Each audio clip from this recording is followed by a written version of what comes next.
Patuloy ang ginagawang paghahanap sa isang 40 anyos na mangingisda mula sa Barangay Danao, Baras, Catanduanes na naiulat na nawawala mula pa noong Martes, Setyembre 16. Kinilala ni Kim Emmanuel Tenoria, EOC Public Information Officer ng Baras Municipal Disaster Risk Reduction Office, ang naturang mangingisda na si Joseph Gonzales. Batay sa ulat, alas 2 ng madaling araw noong Martes nang umalis ng bahay si Gonzales para mamalaot, sakay ng kanyang motorbangka kasama ang ilang mangingisda na lulandi ng kani-kanilang bangka. Nasa gitna daw ng dagat nang mapansin ng kanyang mga kasamahan ang pagkawala ni Gonzales maging ng kanyang motorbangka.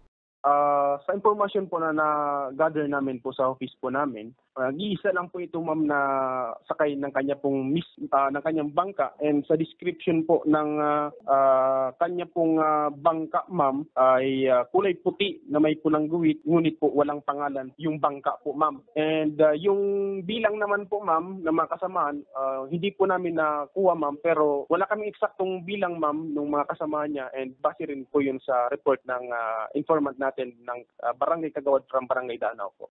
Bago ang insidente, una na umanong nagpalabas ng abiso ang kanilang opisina na nagbabawal sa mga maliliit na mangingisda na wag na munang mamalaot dahil sa masamang panahon dulot ng low pressure area. Nananawagan po kami dito po sa MDRIM Obaras kung sino man po ang makakita sa nawawala naming mangingisda saan man pong lugar dito po sa Pilipinas, particular po sa Bicol Region, na agad pong kontakin ang aming pong tanggapan, ang aming pong hotline number 0961-551-7634. Huling nakita ang biktima na nakasuot ng tupad jacket. Para sa mga balitang Tatak Bicol, Danica Garcia.